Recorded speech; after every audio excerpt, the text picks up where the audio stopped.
Good morning everyone. Magandang araw po sa lahat. Ngayon po, I just want to share this to everyone for the awareness. Kasi nasa bakasyon ako ngayon, so bantay ako sa nanay Lin ko. For everybody's information, want to share, si Nanay Lin po ay may sakit na Alzheimer. Yung memory niya hanggang 5 minutes lang. So ngayon, nandito ko sa bahay nila. Yun, nilinis ko yung bahay nila, yung kwarto nila. Kasi matatanda na kasi sila eh. Kaya medyo marumi na rin yung kwarto. Yun, nakuha ko ng mop para linisan ko yung kwarto nila para malinis. Kasi wala na, kasi si nanay mayroon siyang sakit na Alzheimer. Yan. Si tatay ko rin, may edad na rin. Kaya ito, kasi galing sa bakasyon, kaya binantayan ko sila. Ang duty ko pala, every Thursday and Friday, tatlo kami mga kapatid.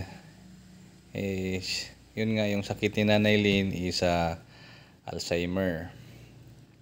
Ang gusto lang niyang gawin ay mag-travel. Kahit ano, motor, sasakyan. Pag di mo siya mabantayan, sasakay na ng tricycle yan at di mo alam kung saan siya napunta. Pero ayos din kasi yung ibang tao, nagme-message sila kung saan si Nanay Lin, so madali namin siyang makita. So ngayon, nakita nyo ngayong kukunin na Nanay Lin. Ayaw niya mag-nail cutter. Nagagalit siya. Pag nasaktan siya, makasampal or makasakit siya ng ibang tao. Ngayon, naghahanda na yan siya na umalis. So, ganun yung daily routine niya. Every morning, pupunta sa dyan sa higaan niya, dyan sa duyan, mag-aantay na yun. Kasi iniisip pa rin niya na midwife pa rin siya. Hindi pa rin siya retired. Yun, mag-aantay siya ng sasakyan kung sinong alis. Kasi kung hindi mo siya mabantayan, sigurado, sasakay ng tricycle o motor, wala pa naman siyang pera. Kasi hindi namin siya binibigyan ng pera kasi makakalimutan talaga niya. Minsan bigyan mo ng 500. Ibabayad niya doon sa motor. Wala.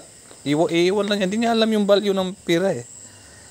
Alisan lang niya iwan lang niya yung 500. Hindi na niya kunin yung sukli. Ito naman mga driver. Wala rin lang. Akala nila regalo lang. Ito, antay mo na siya. Ito, nangungulit na to na aalis nga kami. Gusto nang pumasyal pero inantay pa namin si father, yung tatay ko, para sabay kami aalis. 1 week na di naligo. Kaya yun nga ang sabi ng may mga kilala kasi kaming naka-experience na rin ng Alzheimer, yung mga nila, yung pamilya, sila yung nagtuturo sa amin kung paano mag-handle, paano pakisamahan. Ito, gusto na niyang sumakay kasi gusto na niyang umalis. Yan, gusto na niyang buksan yung sasakyan. Kaya lang, nilalak namin yung sasakyan kasi kahit ano na lang kinukuha niya doon sa sasakyan. Tapos may mga importanteng mga bagay kasi makalimutan man niya kung anong kinuha niya, yung anong magustuhan niya. So, yun nga, ingatan yung mga bagay. Para na siyang yung yung gawi niya, para na siyang, alam mo yung bata na takot maiwan, na alis kayo. Yan, sa nakita nyo, patingin-tingin siya sa loob. Hindi siya normal sa edad yung galaw niya, parang hindi na. Pero sabi ng mga doktor, lalala pa daw sabi nga nung nakausap namin na naka-experience na nito, may mga worst pa talaga na scenario na mangyayari. Kaya yun, habaan yung pasensya, tibayan lang ang loob. At hindi pwedeng walang pasensya dito. Yan. Inantay muna namin si Father, yung airpod ko bago kami alis. Yan. Kausapin lang ng maayos. Hindi po siya makaantay sa pagbukas. Yan, Gusto na nangungulit na. yung Alis na daw. Parang ready Sabi na ko rin sa si kanya, Father, antayin muna lalabas natin na. si Tatay Jesus. Kaya Yung bubuksan na namin yung sasakyan. yan. Eto, nandito na si Nanailing. Father. Yung Yan airpod si ko. Tatay Jesus. Ang napakagwapong ama ko. Ito po ang aking si Tatay Jesus. Ang napakagwapo kong tatay. Yan po si Nanay Lynn. Yan. Dahil sa yung sakit nga niya Alzheimer, ang gusto na niyang gawin ay travel. Yung memory niya hanggang 5 minutes lang po. Lahat na nangyari sa 5 minutes hindi niya matandaan. So after 5 minutes nito, hindi niya magtanong naman siya kung saan kami pupunta. Kaya itong ang ginawa kong video is for the awareness of Alzheimer. Ang magandang gawin kung huwag naman sana mangyari sa mga pamilya nyo, pero kung mayroong ganitong sitwasyon, huwag nyo silang pagalitan, huwag nyo silang sigawan, intindihin nyo na lang ang sitwasyon. Kaya gumawa ko ng ganitong vlog para sa awareness ng Alzheimer disease. Pupunta po kami sa bahay namin doon sa bukid. Kasi ito yung bahay ni Nanay Lynn, nandito kasi siya sa resort. Tatay Jesus sasama din. Kasi yun nga, ngayon lang ako nakabakasyon. So I will take the chance na samahan at mag-spend time sa kanila. Kasi minsan lang minsan ko lang makasama sila. Kasi lagi nasa barko. Ito po yung favorite niya. Patingin nga ang favorite mo, Nay. Yan, cornito. Gustong-gusto niya yan. Ito din si Tatay, binilhan din niya yung love of her life. Cornito girl! Yan. Yan ang gusto niya. Yan, gusto niya cornito. Nag-stop over muna kami sa isang store, sa isang tindahan. Sa nakita nyo, kumakain siya ng cornetto. Kaya lang, ang cornetto kasi bawal sa kanya. Kaya lang, binibigay na lang namin yung gusto niya para di magalit. Kaya lang, kunti lang yung talagang ibigay. Kasi bawal sa kanya. Pag kumain siya ng matatamis, magiging hyper siya, magiging makulit. Kaya bawal talaga. Ngayon, nandito na kami sa lugar namin, lugar ko. Dito sa bundok. Kasi sila Nanay Lynn, si Tatay Jesus, doon sila nakatira sa bandang dagat. Ako nasa bundok, malayo-layo konti. So pinasyal ko muna sila dito sa lugar ko. Kasi tagal na rin sila hindi nakapasyal. Ito si Tatay Jesus, mahilig sa tanim. Kaya dyan ko rin nakuha yung pagiging plantito. Mahilig sa mga bumbeos. Yan si Tatay Jesus. Yan po si yung Nanay Lynn. Yan, nagagalit yan.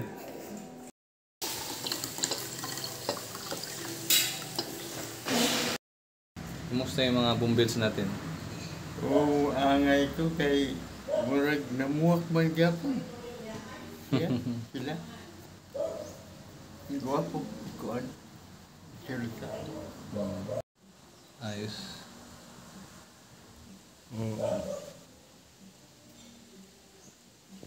Lima na.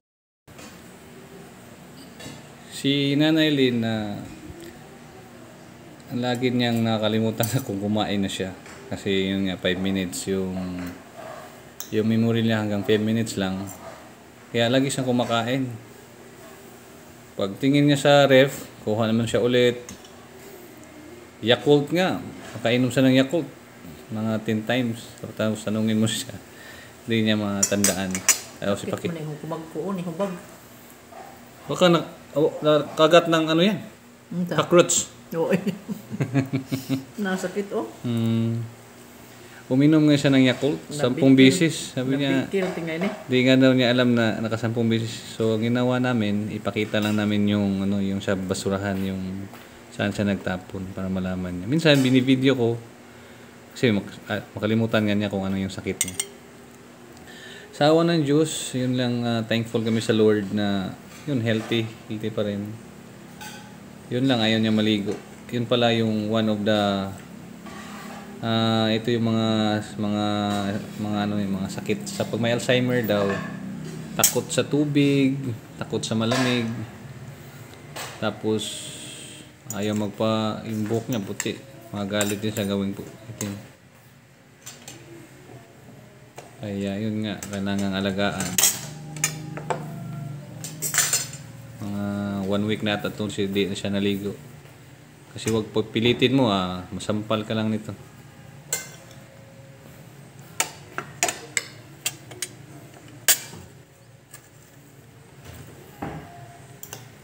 Kasi nga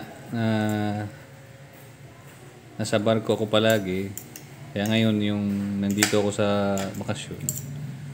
So ito kasi yung schedule ko ngayon, Thursday, Friday. 3 kaming nag-divide sa duty. Si tatay ko rin, si Tatay Jesus, mayroon na rin siyang tagal na rin siya nagkaroon ng diabetic. Payat na rin. Kaya ito silang dalawa, kailangang bantayan.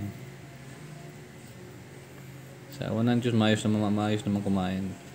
Pero maganda mag-smile to. Smile nga na eh. Yun ang kagandahan, ang bait ni Lord. Kahit may Alzheimer, smile pa rin. Thank you Lord. Yung mo na. Kaya dapat ako. Tatay na. Si Nanay Lynn, pagbigyan mo ng water, ayaw niya yung kunti lang, gusto niya puno. Kaya puno palagi yung tubig. Ang problema ngayon, laging pupunta sa CR. Ihi ng ihi.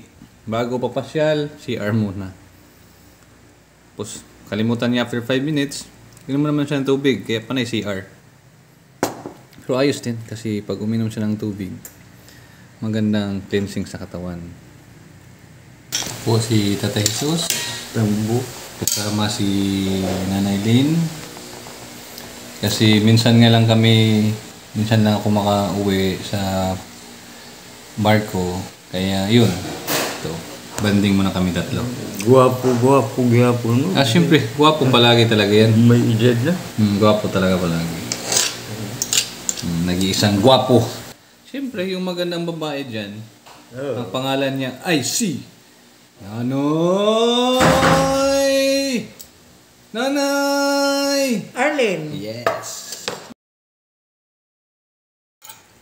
Yan, sinuot na po niya yung magic hat niya na lagi niyang sinusuot. Saan mo binili yan ay? Ganda niya na yan. Bagyo ata to. Bagyo. Bagyo. Nakapunta ka ng Bagyo, tay? Nay? Nakapunta ka ng Bagyo? Oo. Nakalimutan mo na nilala kita sa Bagyo? Kayo dalawa ni tatay? Pumunta tayo ng Bagyo. Kasama nga si Eric Macanas. Dito ka na pinakasikat niya. Nakalimutan mo na pala yun. Hotel. Nga pa, uy. Napakuno. Ay man. Nga pa. Wa na sige na. Tanaw na nga ito. Nagbuhi ang naong. Na eh. Ha? Nga pa. Sweet kasi yung dalawa silang nanay. Dati, sweet na sweet yan sila. Eh ngayon siyempre, matanda naman lahat ng tao. Si tatay, dati po siyang barangay captain. Ilang years ka nag-barangay captain, tay? Saka nag-EBC? 13 years? Lupit. Kapitan. Ang EBC, Yun nga, active barangay. 5 years. Ang municipal EBC, 5 years. Then, 5 years din sa provincial EBC. Tagal siya nag-serve sa government. 3 years sa barangay nga nag-serve ko as kapitan. Tagal siya nagkapitan. Ikaw na, ilang years ka nag-midwife? Ilang years si nanay nag-midwife tayo? Natandaan mo? Dugay, uy. 24. 24 years? Sus, ginoo ko. 24 years in service. Almeria na no? Grabe. May award ba si nanay nun? Tay, may award siya no? Minigay. Okay. Mumumho din niyo. Tanggalin na ito. Kunin na Kuhan, Baby. Ganun sila kuhan man ka-sweet. siya. Hanggang ngayon, sweet. Unsa di, Kaya- kanang pagpango. Sabi nga ng isang kaibigan ko, si Daniela Bonales na Naiawal niyo? take and grab the chance to spend time with your parents dahil hindi na pwedeng ibalik yung time eh. So, Tuy, itagay ra ba to ditong tubig gamay, be? Dire. Ito na lang.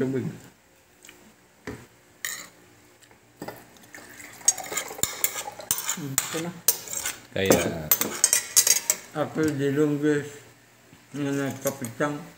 tingnan mo naman kung gaano kagwapo yan si Captain Jesse. Tamis. Muna. Ito na. Oh.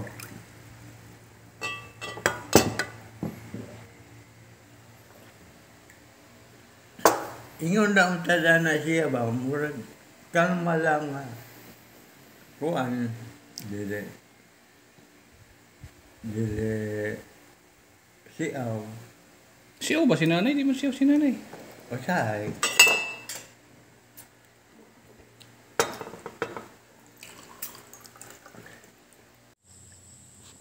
Kaya sabi ni Tatay Jesus, kung ganyan lang daw palagi, na hindi makulit, hindi ayos sana. Si Tatay Jesus din, siyempre diabetes din siya. Kaya binabantayan din namin. Kahit saan na rin siya pumupunta. Parang ano na rin yung gusto niyang balikan yung pagiging politika sa pagiging politician. Tanda na.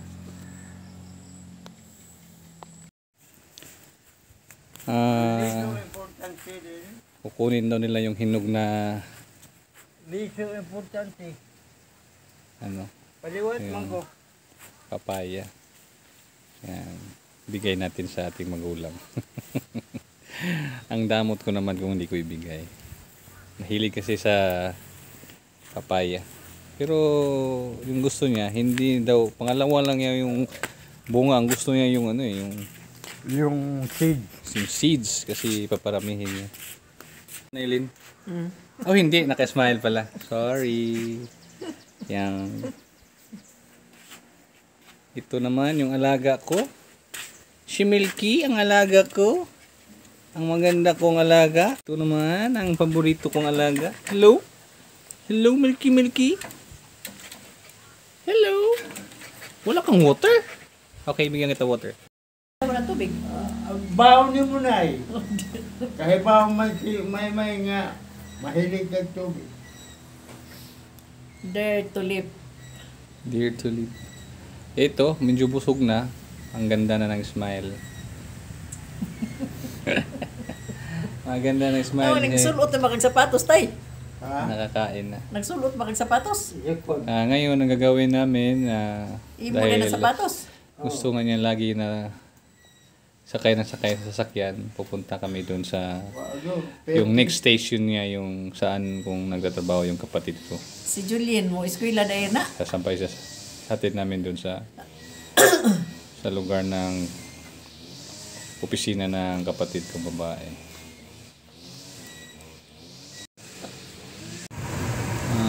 Ngayon pupunta na kami sa second station niya sa opisina ng kapatid ko.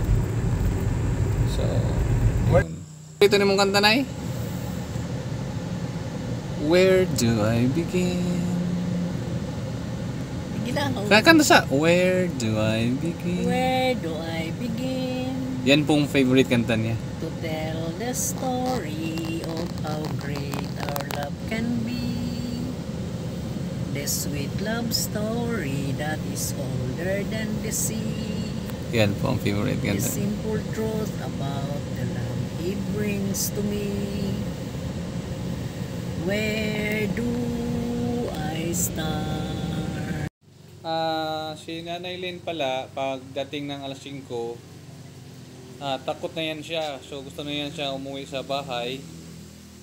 Kasi ang dating routine kasi niya yung midwife pa siya, every 5 o'clock uuwi na yan siya sa asawa niya si Tata Jesus. Kaya ngayon,